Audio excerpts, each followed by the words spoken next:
खुलता कळी खुलेना या मालिकेत नुकत्याच प्रक्षेपित झालेल्या एका भागामध्ये मानसी आणि सलील एका रेस्टॉरंटमध्ये भेटतात। मानसी सलील पंडितला स्पष्ट करते की मी विवाह नोंदणी संस्थेत तुमच्यासाठी होकार कळवलेला नव्हता।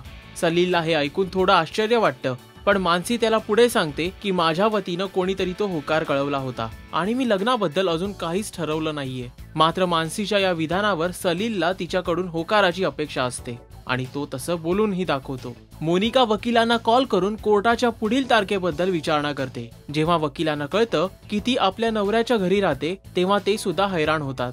तरी सुद्धा ते मोनिकाला डिवोर्सच्या संपूर्ण प्रोसिजरची कल्पना देतात। त्यावेळी दळवी कुटुंबातील सर्वच जण गप्पा मारण्यात व्यस्त असतात, पण मोनिकाने येऊन त्यांच्यासोबत बोलावं अशीच सर्वांची इच्छा असते। मोनिका जेव्हा बाहेर येते तितक्यात मानसी आणि विक्रांत देखील हॉस्पिटलमधून घरी येतात। मानसीला कमीपणा दाखवण्यासाठी मोनिका सर्वांना सांगते की मानसी लवकरच लग्न करणार आहे। मोनिकाचं हे वागणं मानसीला अजिबात पटलेलं नसतं। ती मोनिकाला खासगीत बोलायचं असल्याचं सांगते।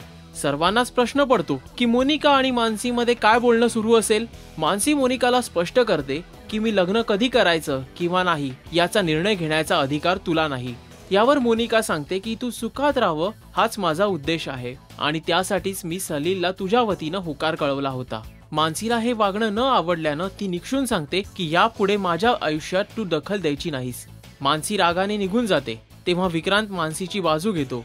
मोनिकाला हे पटत नाही, त्यामुळे दोघांमध्ये वादाला सुरुवात होते। त्यावर विक्रांत संतापून सांगतो की दोघांच्या सहमतीनं डिवोर्स पेपर्सवर सह्या केल्यानं आता आपण नवरा बायको राहिलेलो नाही। मोनिका सांगते अजून तरी आपला डिवोर्स झालेला नाही, त्यामुळे जगाच्या आणि कुटुंबियांच्या नजरेत आपण कायदेशीररित्या पती पत्नी आहोत।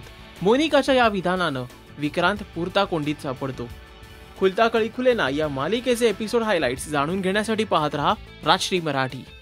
नमस्कार, मी मनीषा केळकर। सबस्क्राइब करा राजश्री मराठीला।